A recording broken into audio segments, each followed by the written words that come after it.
নমস্কার বন্ধুরা, শুভ দুপুর। তোমরা কেমন আছো? আশা করি সবাই সুস্থ আছো, ভালো আছো। তো শুভ দুপুর এই কারণেই বললাম, ঘড়ির কাঁটা এখন প্রায় 1টা, তাই তোমাদেরকে শুভ দুপুর বলেই আজকের ব্লগ বলবো না, কারণ আজকে কোনো ব্লগ করছি না। শরীরটা প্রচণ্ড খারাপ সকাল থেকেই, তো সারাদিন ধরে শুয়েই রয়েছি। তো তোমাদের সঙ্গে কি শেয়ার করব আজকে বুঝেই উঠতে পারছিলাম না, তাই বললাম যে না, এবার উঠে গিয়ে কিছু একটা তোমাদের সঙ্গে শেয়ার করি। সকাল থেকে সেরকম কোনো কাজকর্মও করিনি, রান্নাবান্নাও সেরকম খুব একটা করিনি। সকালে শুধু একটু ভাত করেছিলাম আর পটল ভাজা, ব্যাস এটুকুই। আজকে দেখো এই কাছাকাছিগুলো সব বড় মেয়ে করেছে। বললাম না আজকে শরীরটা খুব একটা ভালো নেই, তাই ভাবলাম তোমাদের সঙ্গে আজকে কি শেয়ার করব।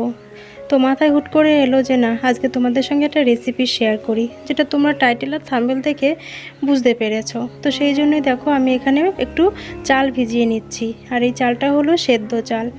তো সেদ্ধ চাল দিয়ে বেশ ভালো লাগে খেতে, সেই জন্যই সেদ্ধ চাল নিয়ে নিলাম। এখানে দেখো পুরো 1 কাপ নিয়ে 1 কাপের থেকে একটু পরিমাণে কম নিয়েছি, যেটুকু আমার প্রয়োজন সেটুকুই আমি দেখো নিয়ে ভালো করে ধুয়ে কিছুক্ষণ জলে ভিজিয়ে রাখবো। 1 ঘন্টা 1.5 মতন ভিজিয়ে রাখলেই চালটা নরম হয়ে যাবে। তো সেই কারণেই দেখো আগে আমি চালটা ভিজিয়ে রেখে নিলাম। তো চলো, রেসিপিটা হয়তো তোমাদের আজকে অনেকেরই ভালো লাগবে, তাই একদম স্কিপ না করে পুরো রেসিপিটা কিন্তু দেখো।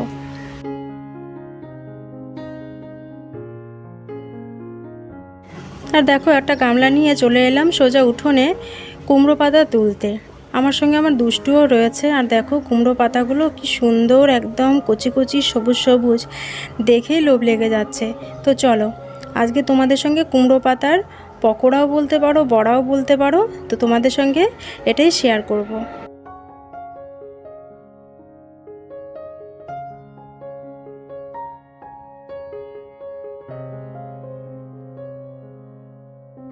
আর দেখো একটু কচি কচি দেখেই পাতাগুলো তুলে নিচ্ছি, কারণ এরকম কচি কচি পাতাগুলোই কিন্তু খেতে বেশ ভালো লাগবে।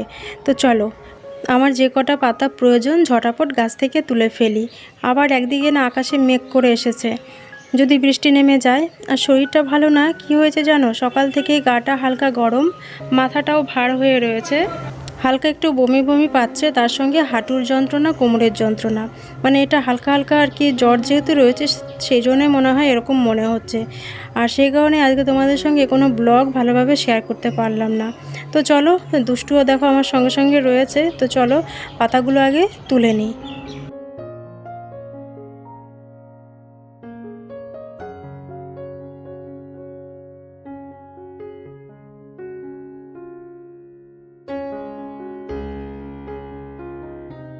আর এদিকে দেখো একটা একটা করে বেশ অনেকগুলো পাতা তুলে নিয়েছি। আর দেখো দুষ্টু আমার সঙ্গে ভিডিও করছে, ও খুব খুশি হয়েছে আমি এইভাবে ভিডিওটা করছি।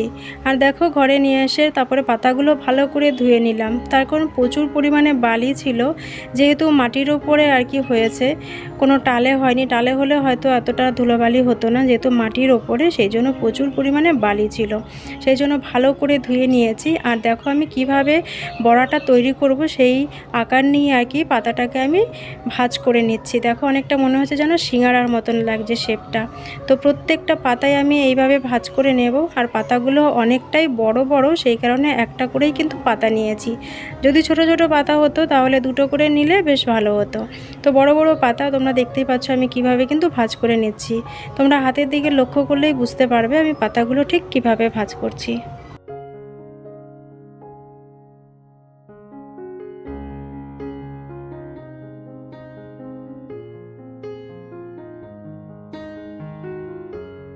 দেখো আমার সবগুলো পাতা কিন্তু সুন্দর করে ভাঁজ করে নিয়েছে, আর দেখতেও কিন্তু খুব সুন্দর লাগছে, তাই না বলো?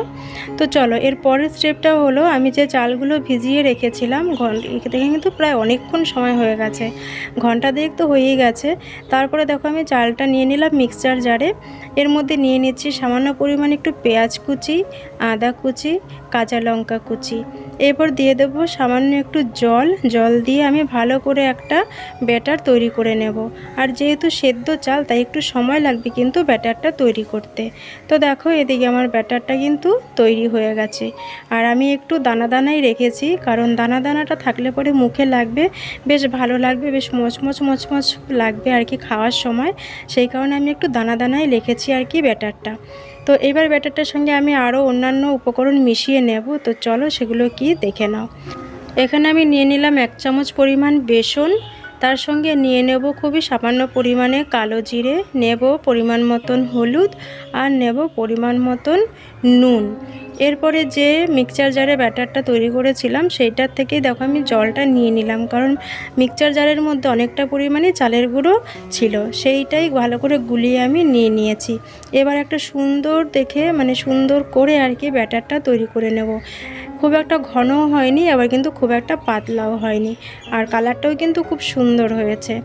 এরপরে দেখো আমি কি করব, যেই পাতাগুলো ভাজ করে নিয়েছিলাম সেই পাতাগুলো এই ব্যাটারের মধ্যে ভালো করে চুবিয়ে আমি তেলের মধ্যে ছেড়ে দেবো। আর ওদিকে কড়াইতে আমি কিন্তু সর্ষের তেল গরম করে নিয়েছি। তোমরা যদি চাও এখানে রিফাইন তেল বা সাদা তেলও ভাজতে পারো, আর আমার যেহেতু সাদা তেল ঘরে ছিল না, আমি সর্ষের তেলেই কিন্তু ভেজে নিচ্ছি। তো দেখো একটা একটা করে এইভাবে আমি বড়াগুলো তৈরি করে নেব।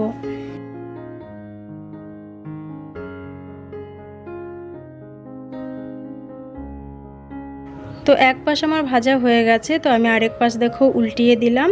আর ওপরের কালারটা তোমরা দেখে বুঝতেই পারছো, কালারটা কিন্তু দুর্দান্ত এসেছে। তো তোমরা চাইলে বেটারের মধ্যে যদি কাঁচা লঙ্কাটা একটু বেশি দিতে চাও সেটা দিতে পারো, তোমরা ঝাল যেরকম খাবে। আমি ঝাল কম খাবো দেখেই ঝালটা আর কি কম দিয়েছি। তো দেখো সমস্ত বড়াগুলো বা পকোড়াগুলো আমার ভাজা হয়ে গেছে, এবার আমি একটা প্লেটে কিন্তু নামিয়ে নিচ্ছি। তো বন্ধুরা, আমার আজকের এই কুমড়ো পাতার বড়া কেমন হয়েছে রেসিপিটা অবশ্যই কিন্তু কমেন্ট করে জানিও। আর তোমরা যদি চাও অবশ্যই বাড়িতে এরকম করে বানিয়ে নিতে পারো। বৃষ্টির সময় বিকেলবেলায় চায়ের সঙ্গে কিন্তু খেতে দুর্দান্ত লাগবে, তাছাড়াও কিন্তু গরম ভাতে খেতে অসাধারণ লাগবে। তাই এরকমভাবে অবশ্যই বাড়িতে একবার ট্রাই করো। তো চলো আজকে তাহলে রেসিপিটা এ পর্যন্তই, তোমাদের সঙ্গে আবার দেখা হবে পরের কোনো ব্লগে। তো আজকের মতন তাহলে টাটা, সবাই ভালো থেকো, সুস্থ থেকো।